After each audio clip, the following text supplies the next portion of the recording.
Welcome to this week's edition of Flashback Friday, your opportunity to get some good review by listening to episodes from the past that Jason has handpicked to help you today in the present and propel you into the future. Enjoy. Speakers, publishers, consultants, coaches, and info marketers unite. The Speaking of Wealth show is your roadmap to success and significance. Learn the latest tools, technologies, and tactics to get more bookings, sell more products, and attract more clients. If you're looking to increase your direct response sales, create a big-time personal brand, and become the go-to guru, the Speaking of Wealth show is for you. Here's your host, Jason Hartman.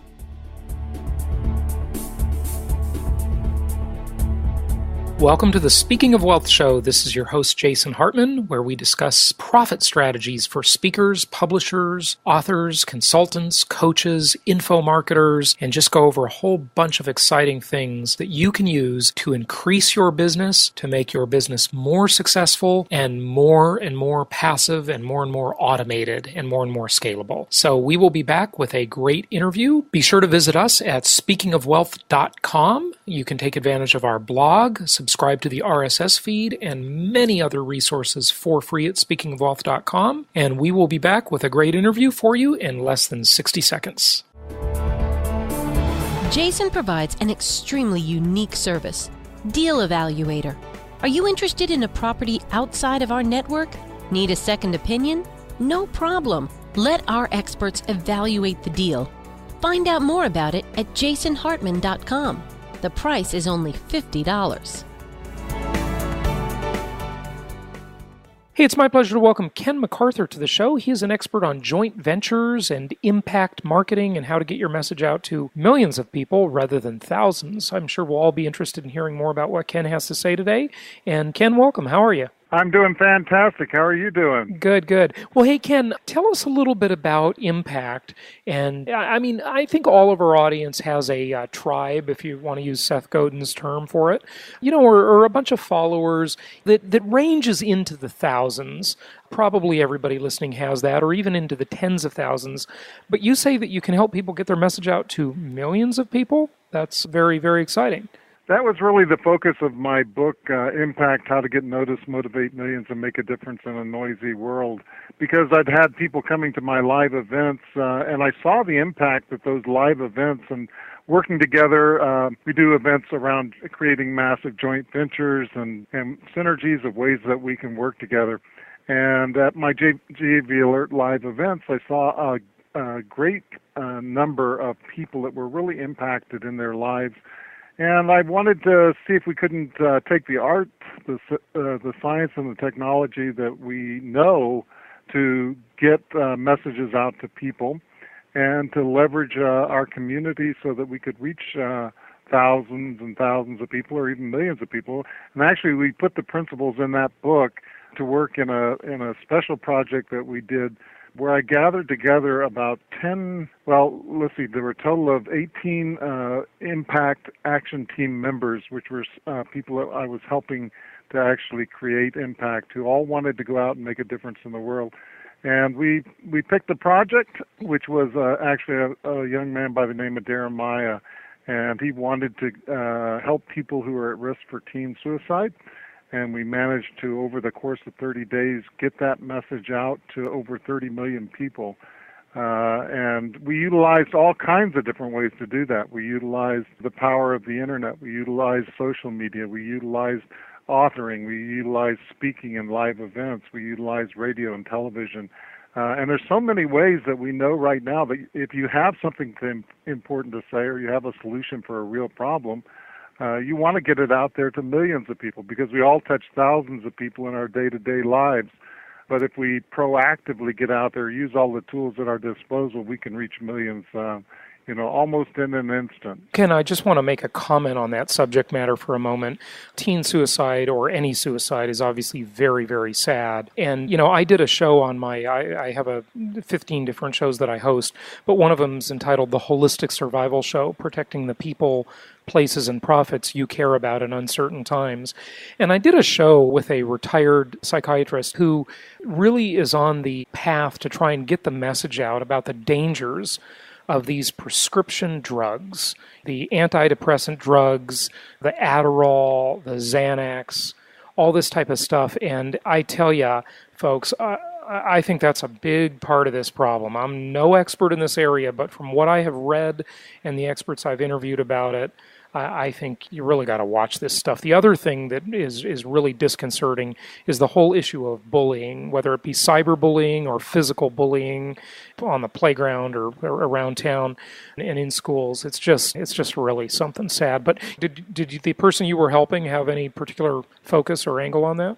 Well, you know what? He had been overcoming some of his struggles as a teenager when he was in the south side of Chicago, and he actually had some people step in and make a difference. And the reason that people commit suicide for the most part is because they think that they don't matter.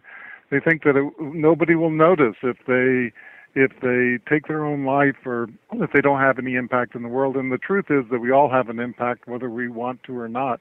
And those kids, when they commit suicide, have a tremendous impact on the family, the people that they've touched in their lives, and those kinds of things. And they could have such a positive impact in their life.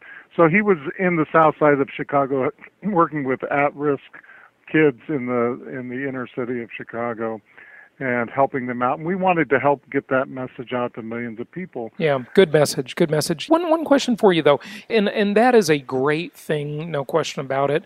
But what if someone listening doesn't have a sort of a cause-oriented message like that? I mean, I guess everything's a cause at some level. Well, hopefully it is, because what we're doing really is we are trying to get our solutions out to people. So we've all been through things in life. We've all overcome problems. We've all got great stories to tell. And story is one of the most impactful things that you can use in getting a message out to millions of people, because people relate to stories. They grab onto the individuals and they see themselves in somebody else's life.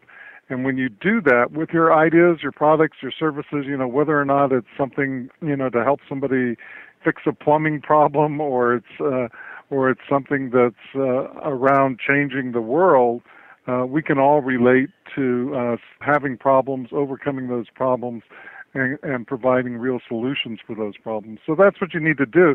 You need to keep your message simple. You need to keep it clear. You need to get it so that it's memorable. Our brains work in amazing ways to get the insights in a myriad array of different types of techniques. So, for instance, color impacts us, or sounds impact us, or the memory centers of our brain are almost entirely visual. So the things that we remember long term have visual things connected to them. So if we know those things, we can actually tap into those different centers of the brain, bring them all to the forefront. You can tie a smell, a color, a taste to different things, and that sticks in your brain. And then once we have people's attention, which of course is the first thing that we need to do, we need to have ways to be able to do repetitive things, because the only way that we remember things is to have things happen more than once. We've all heard the story of, 7 or 10, or you pick your number, how many marketing messages it takes to get through. Well, we need those techniques to be able to capture people's attention, but not only that, to follow up after the fact and deliver real value so that we can change lives, because people's lives don't change overnight. It takes time, but in that instant, you can bring somebody into a solution that you have and then teach them how to use it and nurture them through the care and feeding so that it really has an impact in their life. Well, your main area, outside of the more general area of impact, is the area of joint venturing. And there are only really a few people out there teaching the concepts and the importance of joint venturing. I think it's not a big part of our market compared to the number of people teaching, say, social media, for example. Gosh, there's just too many of those right now. But what do you think about joint venturing, and how does it work? Why should someone do it? And what's it all about? Well, joint ventures are one of the most powerful things that you can do. But what it really comes down to is relationships with people. There are no corporations out there. There's only the people that make up those corporations. People make decisions. People make relationships. And people do joint ventures. So the first and most important thing in a joint venture is to actually think of the other person first. What's that person's goals? What are they trying to do? At my very first JV Alert Live event, where we've created millions and millions of dollars worth of joint ventures, a young man came to the event. He didn't know anybody at the event. He didn't have any joint venture partners. He didn't have a product that was finished. All he had was, he said, a beat-up laptop and a dream. So he didn't really have much to offer when he walked into the event. And what he did was he connected with every single person there, and he asked them about their business, and he asked them about what their goals were and what they were trying to accomplish. And he didn't have a lot of solutions for them because he didn't have a lot of resources. But by the end of the weekend, he was actually familiar with everybody's story in the entire event. And he was able to connect those people. And you know what? Within our next event, that young man, put together a project. He had people swarmed around him to support that project, was able to do over $100,000 in the 92-day period of time, create his product, get joint venture partners out there to promote it, build a list of 10,000 people.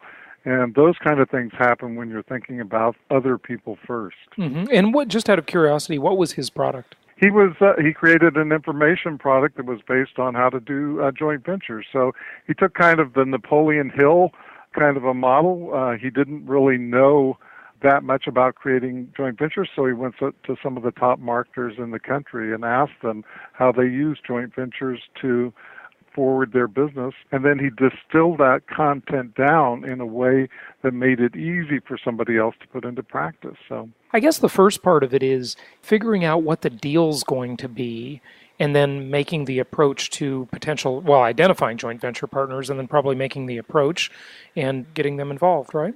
Yeah, well, certainly identifying the right joint venture partners is a crucial kind of a thing because, so many times, I have literally hundreds and hundreds of people approach me probably on a daily basis with joint ventures because I'm so known in the joint venture field. So people come up to me, but that doesn't make it a match necessarily.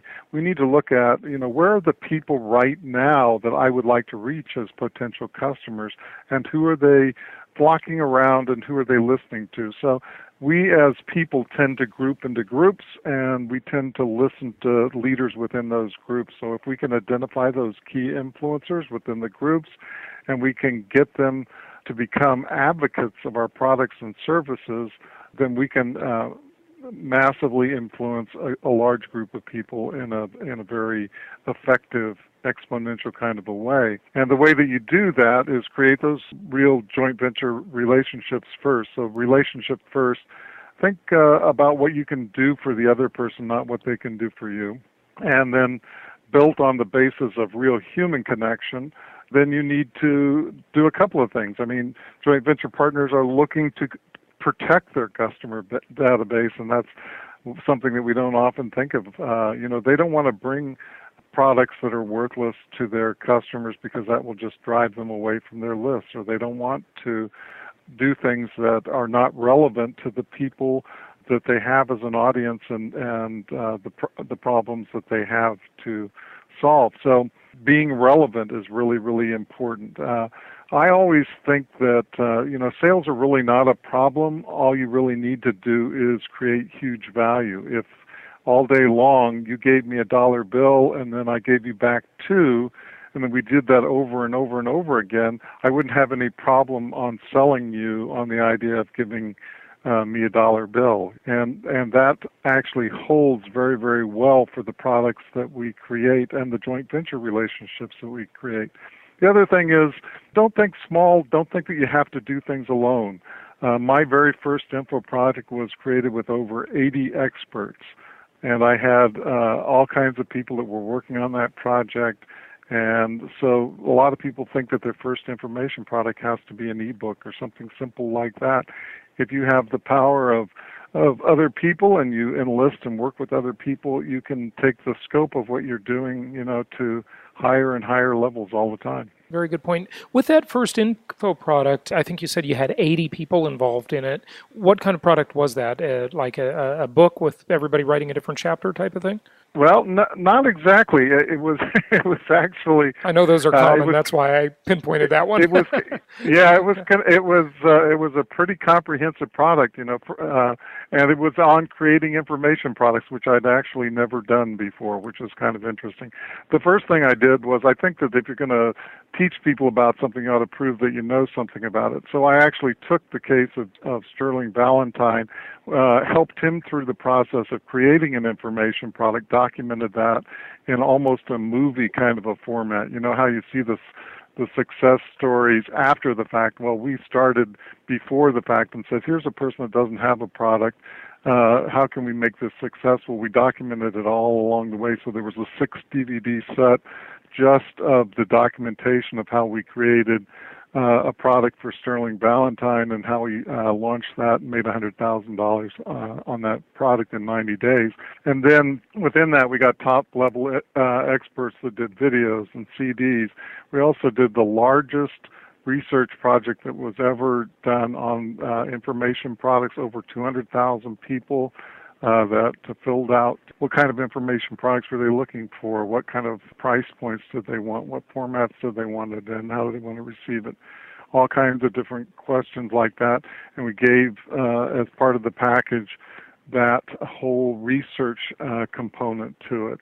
We enlisted over 80 experts to create a workbook that was over 600 and something pages, fine print, We did transcripts of calls. We brought in an expert panel to take a look at the data. So most people think small. They think, I'm just starting out, I should do something small. But if you really think instead, what are the ways that I can add value to this project? How can I make it more and more and more valuable for people? We sold out that product in the first run within the first week of that product. So it's just by making it more valuable. You'd like to? What year was this? Just so people have a point of reference. That first product. Boy, I'm terrible. I'm terrible about that. I'm thinking it was somewhere around 2008 or something like that. Oh, okay. Yeah. So relatively recent then. Yeah. Even in the info marketing, internet marketing business, that's relatively recent in dog years, if I can say that. Yeah. But something like that. Don't hold me to it. Yeah, no problem. And what was the price point of that product? And you said you sold out the first run. How many were on the first run? Well, that was a $1,297 product that I... Okay, fairly expensive, yeah. So it was a pretty... And the funny thing about that was that we launched on the same day as 30 other product launches, just because of a series of events that kind of backed up launches, because StomperNet was launching at the same time and backed up a whole bunch of launches. So we had a lot of competition on that day. But it's really about just the power of creating relationships with people. And, live events are a huge part of doing that. That's why we put together our JV Alert Live series of events, because if you can actually meet somebody face to face, you can develop that real relationship, and you can solidify those things. We all like to do business with people that we know, like, and trust, because if you look somebody in the eye and get to know them a little bit, watch them interact with other people, you can get a sense, because I think the truth always comes out, right? I always told my daughters when they were growing up that you may not know when somebody's lying to you, but you always know who the liars are, even if they're just stretching the truth, because the truth comes out over time. And that's the power of live events. You can meet those people face to face. You can see what they're doing. You can see how they stack up to other people. and who you want to do business with. Who would you really be drawn to? Who you connected with on a personal level, So that's the power of coming to an event like JV Alert Live and actually being there face-to-face with those amazing people. Let me take a brief pause. We'll be back in just a minute. What's great about the shows you'll find on jasonhartman.com is that if you want to learn about investing in and managing income properties for college students, there's a show for that. If you want to learn how to get noticed online and in social media, there's a show for that. If you want to know how to save on life's largest expense, there's a show for that. And if you'd like to know about America's crime of the century, there's even a show for that. Yep, there's a show for just about anything. Only from jasonhartman.com. Or type in Jason Hartman in the iTunes store.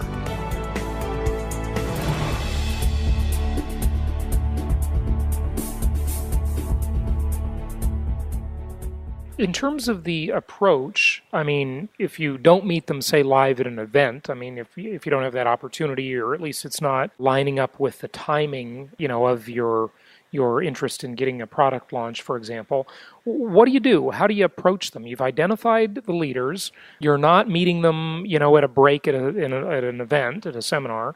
So what do you do then? Well, here's what I did. I started out, I was completely unknown. The very, very first joint venture I did with a guy by the name of Jim Daniels. Jim Daniels was an early work-at-home kind of a guy, just a heart and soul kind of a guy, somebody that you knew that you'd trust your kid with, and just a regular kind of a fellow. But he had about 160,000 people on his list. So I asked that important first question, where are your potential customers right now, and who are they listening to? And they were listening to Jim Daniels.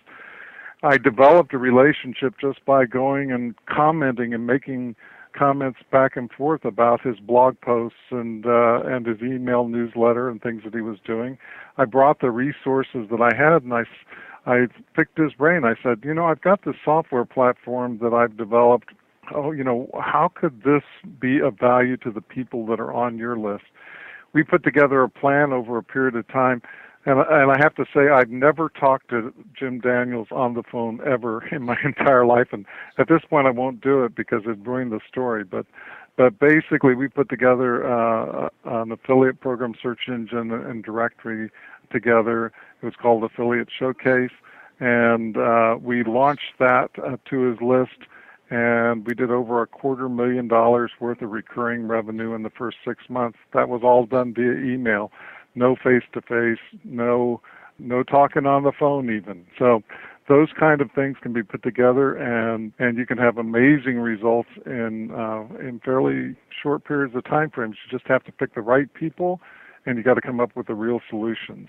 Yeah, no question about it. So anything more on what you would say to them? I mean, that's one example. You were trading blog posts and so forth. If you call them up, is there a sort of an ideal way to make the approach? Well, you know what? Approach them personally first. Make the real comments, have a real discussion. You can smell spam, 5 miles away, right? Sure. Now we can. You can detect, no matter how carefully crafted and how many psychological elements that you put into a pitch, you can still recognize it as a pitch, right? Just because it has those elements. And the biggest virtue and the biggest resource I can give anybody is to convince people to listen. So many times, we're talking, just like I'm talking here now, spouting off my mouth, giving you all kinds of great advice, right? But when we listen is when we're learning, and when we listen to somebody that is in a position that might be able to help us, we should be listening for things like, how can I serve them? So in that case, I was listening for how can I serve their customers? I mean, usually when you're talking about leaders and large list owners, they're there for a reason. They've got great creative abilities. They think creatively. They think outside of the box. They think, all kinds of possibilities. So when you get them thinking about the best ways that you might be able to help them in their business, they're going to come up with a lot more and a lot better ideas than if you just come into their business, you don't really know anything about them, and you start saying, look, I can make you millions of dollars. All you have to do is mail for this offer, and I know that if only 10% of your people pick up on it, you're going to make $1 million. That's not the right sell for a large list owner. They're thinking, how can I serve the people that are on my list? I mean, if I came to you and said, I would really like to just hammer your list with my offer because I know that it's going to make you a lot of money, it's just not going to be effective, right? Yeah, you're going to destroy trust and destroy your list. The value, you've worked hard to build up that database and those people that are interested, and then you're just going to ruin it by doing stuff like that. So, yeah, I couldn't agree more. Well, in terms of the actual deal, the joint venture arrangement, I mean, what does that look like? How do you decide who gets what and who does what, and how it all works? Well, that's a really good question, and here's what it came down to. We'll go back to the example of Jim Daniels and Affiliate Showcase. So when we created that joint venture, we got down to the legal part. Well, who's going to do what? Who's going to own what? How are we going to craft this affiliate agreement? And you know what? It turned out to be really, really simple. I had developed the software, and I knew how it worked. I knew all the technical aspects of it. I came from a technical background, and I wanted to build a business, and I wanted to support those customers and things like that. And Jim, really all he wanted to do was help create something, come up with a great idea, recommend it to his list, and he didn't want to have to deal with website issues, and he didn't want to have to deal with supporting the customers afterwards.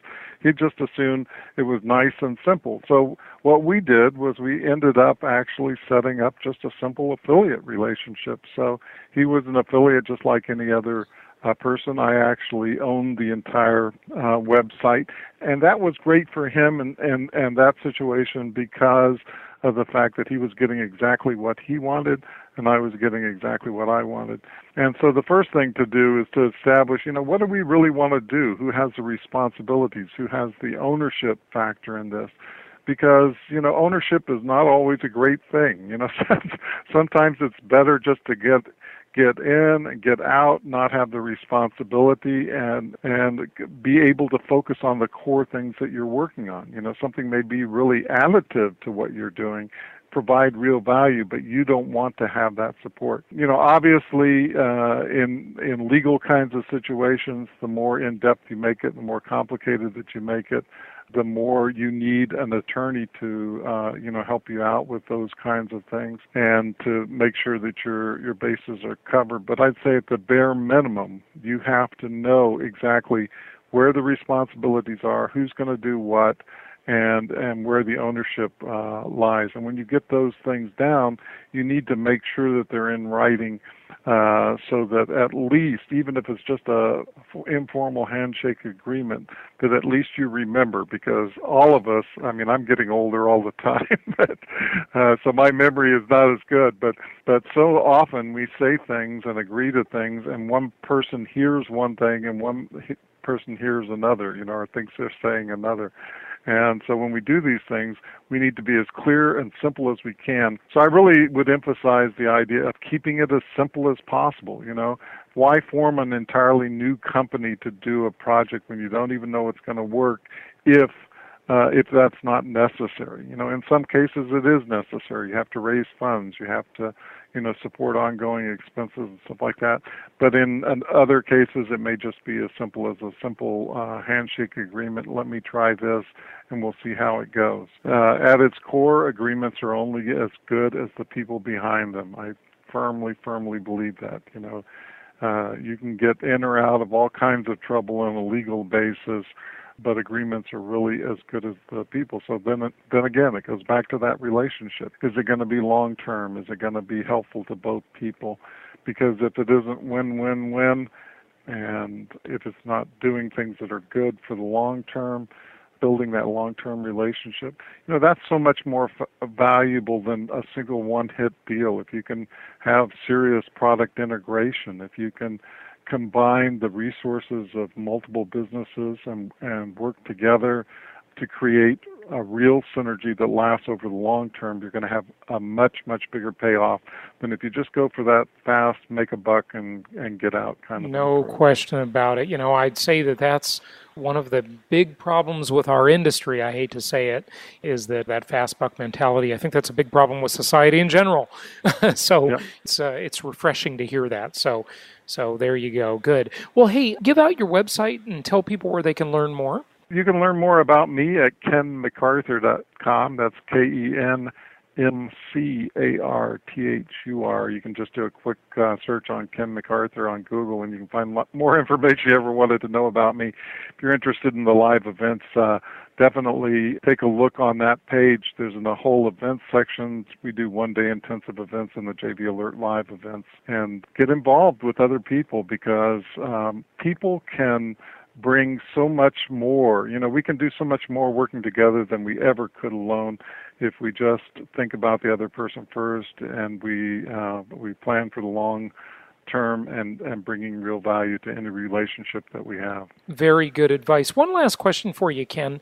How would you make a distinction between, or is it just semantics, between joint ventures and affiliate marketing? I mean, I guess joint ventures are the broader thing, and affiliate marketing would be one aspect of joint ventures. Yeah, I think that's true, and we can all put labels, all kinds of labels on those kinds of relationships. You have to be careful about the people that you're working with. Affiliate marketing is a very, very powerful kind of a thing, but you also have to be very, very careful, even just from a legal standpoint. You're responsible for what those people go out and do on your behalf, and that can be a very daunting kind of a thing. So whether you call them affiliates or you call them joint venture partners or however deep the relationship goes, try to choose the people that you're working with carefully. You can get a lot more results out of working with smaller numbers of really high quality people on an ongoing, long, in-depth basis, and I think that'll pay off much more for you than having 60,000 people on your affiliate list that do nothing. I'd rather have a good small group than a large group that's not engaged. Very, very good point. Well, Ken McArthur, thanks so much for joining us today. Appreciate it. My pleasure, and I really had a great time talking to you. Thanks so much for the great questions.